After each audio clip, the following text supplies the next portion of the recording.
যে এলিমেন্টটা থাকবে ওই প্রপার্টিতে, যেন উপরের তলার যে ফ্ল্যাট ফার্স্ট ফ্লোর বা সেকেন্ড ফ্লোরে, ওইখানে কিন্তু টেনেন্ট প্রায় অলমোস্ট শিওর যে টেনেন্ট থাকবে। কারণ এই দেশে তো ইউকেতে আপনার রেসিডেন্সিয়াল প্রপার্টি একটা শর্টেজ আছে আমরা জানি। তো দেখা যাচ্ছে যে ওইখান থেকে ল্যান্ডাররা প্রেফার করে যে এরকম মিক্সড ইউজ প্রপার্টি হলে অনেক ল্যান্ডারই প্রেফার করে যে এখানে তারা, কারণ এখানে একটা ইনকাম স্ট্রিম অলমোস্ট গ্যারান্টিড। কারণ এখানে ফ্ল্যাটে আপনার রেন্টাল এই যে টেনেন্ট থাকবে, টেনেন্ট থেকে একটা ইনকাম আসবে, ঠিক আছে, ওইটা অলমোস্ট গ্যারান্টিড। এই জন্য তারা প্রেফার করে।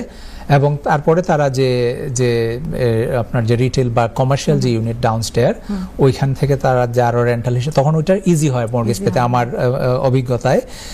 ধরেন সাধারণত যদি দেখা যায় 50-50 হয়, অর্ধেক ধরেন উপরের মানে ফ্ল্যাট, নিচে 50-50 যদি ফ্লোর এরিয়া হয়, তখন ওরা মোটামুটি অনেক ল্যান্ডার আছে যে ওইটাকে আপনার সেমি কমার্শিয়াল বা মিক্সড ইউজ প্রপার্টি হিসাবে তারা এটাকে গ্রহণ করবে এবং মর্গেজটা অনেক ইজি। আরেকটা কথা যেটা বলতে চাচ্ছিলাম, মিক্সড ইউজ প্রপার্টি বা সেমি কমার্শিয়াল প্রপার্টি যেগুলা, ওগুলার ইন্টারেস্ট রেটও কিন্তু ফুল কমার্শিয়াল প্রপার্টি থেকে একটু চিপারই হয়। তো এই জন্য আমার ক্লায়েন্টরা যারা আছেন, আমি প্রায় দেখি ওনাদেরকে যে এই আপনার মিক্সড ইউজ প্রপার্টি বা সেমি কমার্শিয়াল প্রপার্টি কিনতে ওনারা খুবই আগ্রহী।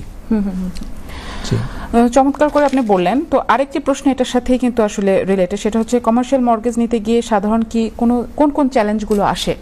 মানে যারা এই টাইপের মর্গেজ নিতে চায় তাদের কাছে কোন চ্যালেঞ্জ আসে? সুন্দর প্রশ্ন।